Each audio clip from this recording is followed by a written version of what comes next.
Thank you for joining the Doctor Whisperer. I am your host, Sharon Fekete, and I am happy to bring you a show where we talk about the business of medicine. I hope that you enjoy it. Please feel free to share, subscribe, and pass it on. Enjoy the show. Hello, everybody, and welcome to the show. I am your host, Sharon Fekete, and I am the Doctor Whisperer. And today we are going to talk about the patient experience. So why do I want to talk about the patient experience today? Because I too have been a patient, and I probably will be a patient again. And I think it's very important that when we are in the business of medicine, that we really consider the patient experience. So I have had some experiences in the past that were not great. I have had some experiences that were average. It's very hard to have a phenomenal experience at the doctor's office. And for whatever reason, there always seems to be a roadblock, right? And I always like to talk about inspect what you expect. So if you expect patients to pay, say, cash, say you have a cash practice, say your plastic surgery or dentists charge a lot of cash, there's not a lot of reimbursement for the dental practices, and then there's medi-spas. There's also integrative medicine. So within those practices, it's usually cash-based. A lot of cosmetic is associated with cash, and a lot of prevention, unfortunately, is associated with cash. Unfortunately or fortunately, I guess it depends on how you look at it. I am happy to pay cash for great service. And it doesn't matter if it's medical, if it's a restaurant, if it's a boutique, whatever it is, I am paying for great service. So that comes with a certain level of expectation, right? And when I'm working with physicians that break out of corporate, meaning that they stop taking insurance and they want to build their own practice and run things the way they want to, and switch from that model of waiting for a reimbursement and waiting, and a small reimbursement compared to what they learned in medical school. It's important that you really consider the patient. Okay, so let's break it down for a moment. I went to a practice recently where I was very excited that I could make my appointment online. I love this company called ZocDoc. If you haven't heard of it, I highly recommend you look into it. I should have them as a guest on the show. As a matter of fact, I reached out to them once. I didn't get a response. Well, we are in the medical. I'm kidding. I'm not kidding. So what happened with ZocDoc was I used them when I was running a pediatric office many years ago. ZocDoc came out. It's a great story about how ZocDoc came to be. It has something to do with allergies and being on an airplane. So look up on YouTube or wherever where they share that story. It's really good. They came out with ZocDoc a long time ago, and ZocDoc is like real-time scheduling.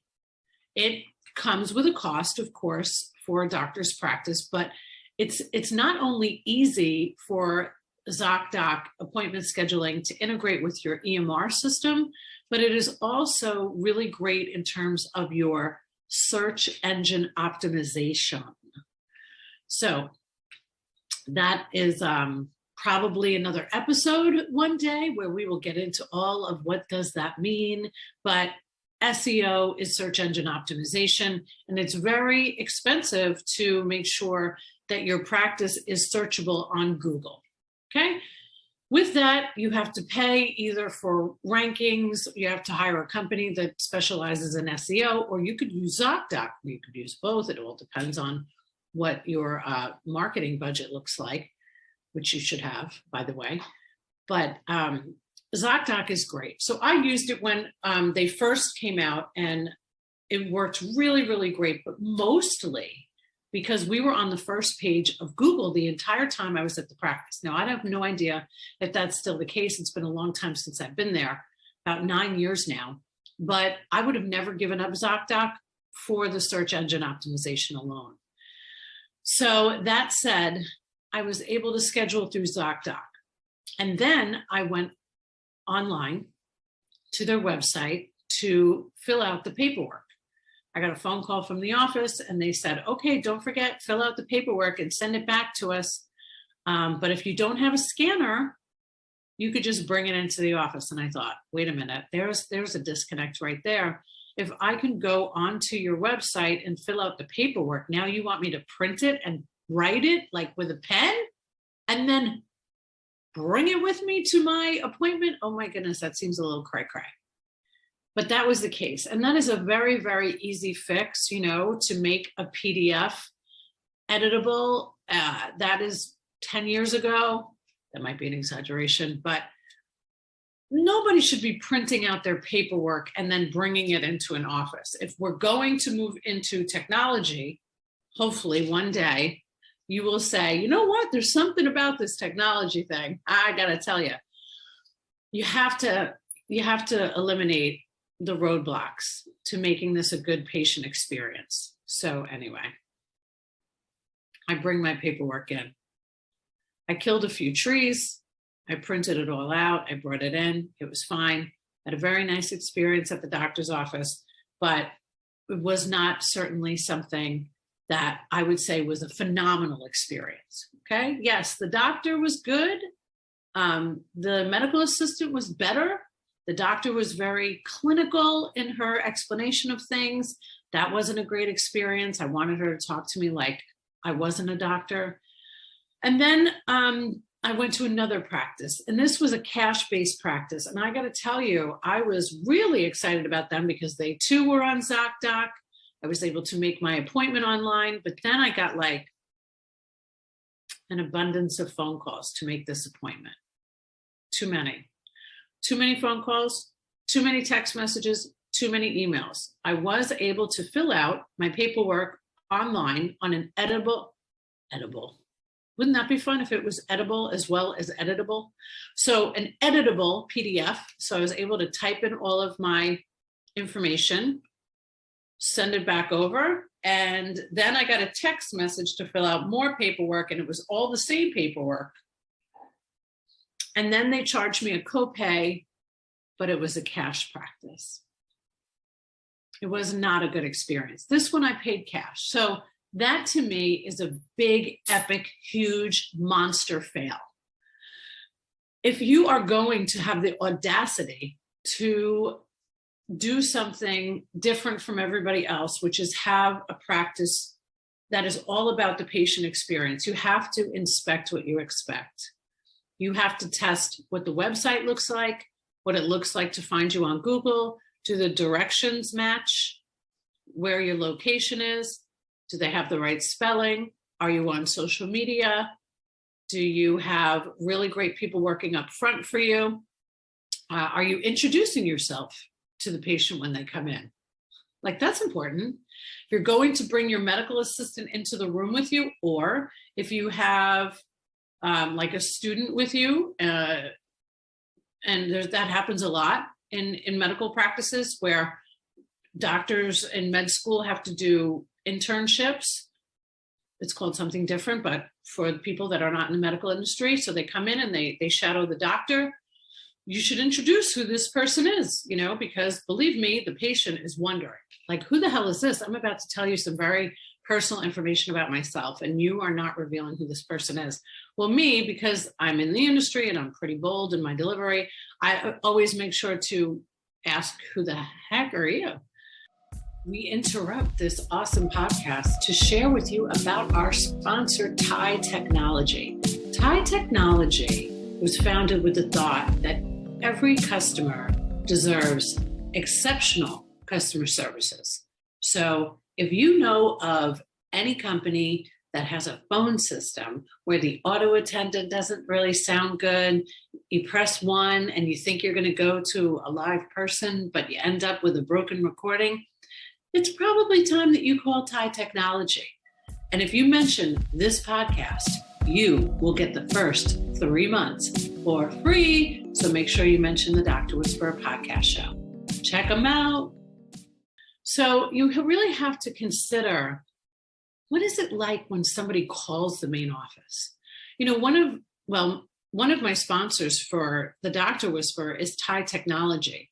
and they provide incredible, incredible telecom services. So what does that mean?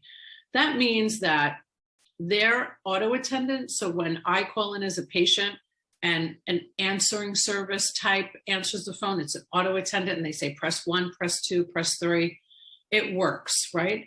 And you're getting routed to the right person. You're not getting a recording that just keeps repeating itself or whatever the case may be. We all know what it's like to be in voicemail hell.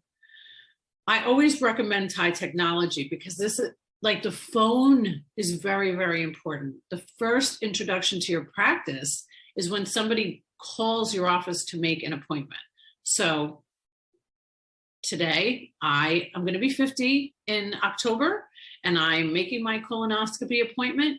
And I call, of course, during a time that is suitable for me as a human being living in 2022. I call during lunch. And of course, I get an answering service saying that you're out to lunch and that you will call me back when you return from lunch. But guess what, people? I own a business and I'm going to be with a client. So now you've called me back.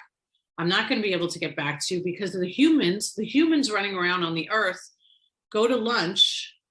And that's when they have time to make doctor's appointments. So you should have people answering the phone during the lunch hour because now our attention span is so short within this human race that I mentioned that if you don't answer the phone and you say you're out to lunch, we're going to just pick somewhere else. And if we go on your website and the information isn't great, we're going to pick somewhere else. And if you're not on social media and if you don't have any Google reviews. So there's so much to consider when it comes to the patient experience. And I wish to God I could just give you all good news about how great the experience is. It's not great. It's not great. And I know that we can do better. But you have to actually see what it looks like in your waiting room. You have to sit in the waiting room and observe what that looks like. You have to see what your medical assistants and nurses sound like when they're talking to patients. Do they sound friendly? I mean, certainly the person that left me a voicemail earlier was angry. She wasn't so excited that I was a new patient. She was annoyed at her life and left me a message that made me never want to call them again. And this is unfortunately what we deal with. And if the doctors knew, my goodness, I don't think they would be happy, or maybe they don't care. I don't know. I hope you care. I hope you care enough to know who's answering the phone, what phone system you're using. So they have a great experience when they call. Press 1 for appointments, press 2 if you're a doctor. Well, it's usually if you're a doctor's office, press 1. Press 2 for scheduling, press 3 for billing, press 4 for whatever, the office manager. You have to inspect it. You have to make sure that the patient is having a good experience. So what does that mean? That means we check to see if the hold music doesn't blow out somebody's eardrum, that there's not static on the hold music. These are small, mundane things that make a really big difference at the end. How long is somebody holding? Why don't you have somebody answering the phone during your lunch hour? Why aren't you spending more time hiring the right person to be the first introduction to your practice? How come everybody doesn't follow the same script? Nobody asked me today how I got referred to this gastroenterologist, but I really wanted to tell them because I think it's important that this other doctor is feeding them patients. Take a breath, Sharon. I find myself taking a breath a lot when I am talking about the patient experience because ultimately that's what we're in healthcare for. And when the elderly population are coming into doctor's offices today and they're expected to take an iPad and fill out all of this stuff electronically, it's not always great. They don't always know how to do it. They don't always know how to check their email or to join a portal. So what does that look like? Do you know what your demographic is? Do you know where you should be marketing yourself? What platforms on social media? What is your patient experience like? Are we asking the patients what their experience was like? Hardly ever. Now, ZocDoc is great because as soon as you leave the appointment, there's an automatic alert and a request for a review. That's why it's real time.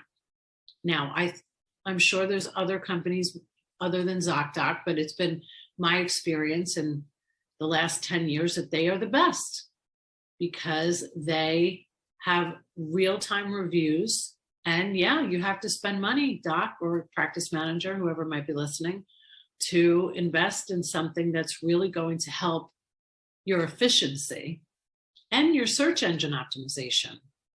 So if you don't have those things and you expect, and you're a new practice or you're a new business and you're just opening up, the only thing that matters is that patient experience, because they're going to go tell other people.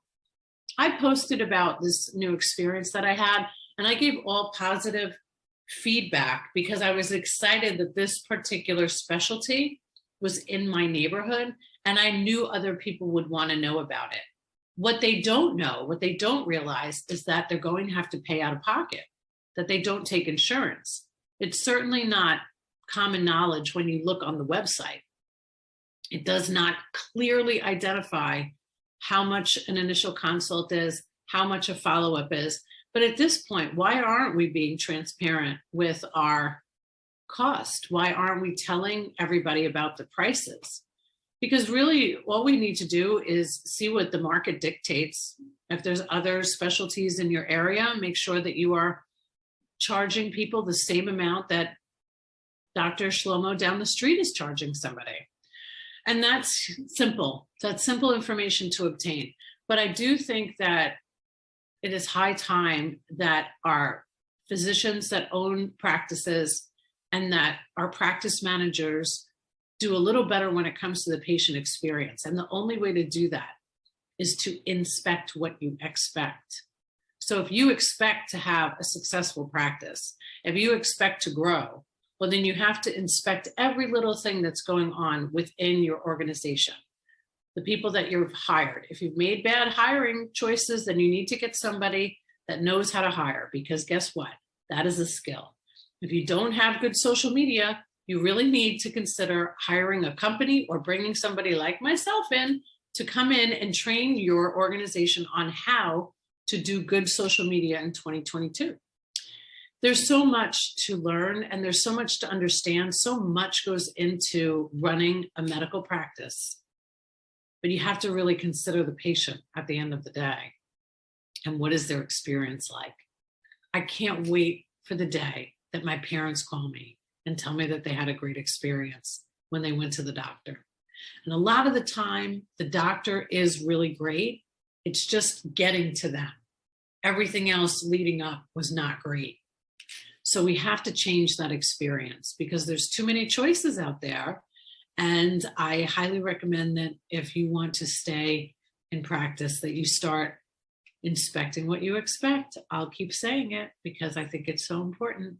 Check your phone system, check the vendors that you're working with, check your waiting room, check your staff, listen to what they're saying, have, dialogue with them about how important it is that our patients are happy, that our patients feel welcomed and warm, that we don't have miserable Mary sitting up front, turning everybody off, because sometimes it just takes that one person in your experience to say, I'm never coming back here and I'm going to do a bad Google review. Nobody wants that, doctor. So I hope that you will consider the patient experience when you are thinking about growing your business, adding another location, or just you want to know why you're slow in your office or why you feel like you're losing patients. It's normally an internal issue. So if you need any help with that, you just call in the Doctor Whisperer. I'll be there to help. Thanks for tuning in. And then also think about a podcast. Think about interviewing patients. Think about interviewing people in your community. Think about sponsoring a podcast like this one where people will find out about you. There's so many things that you can do.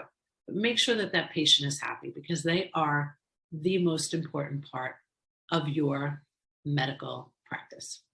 Thanks for joining me. So don't forget, if you mention that you've seen the show or listened to it on the podcast, mention Thai Technology and you will get 3 months for free. They're the best.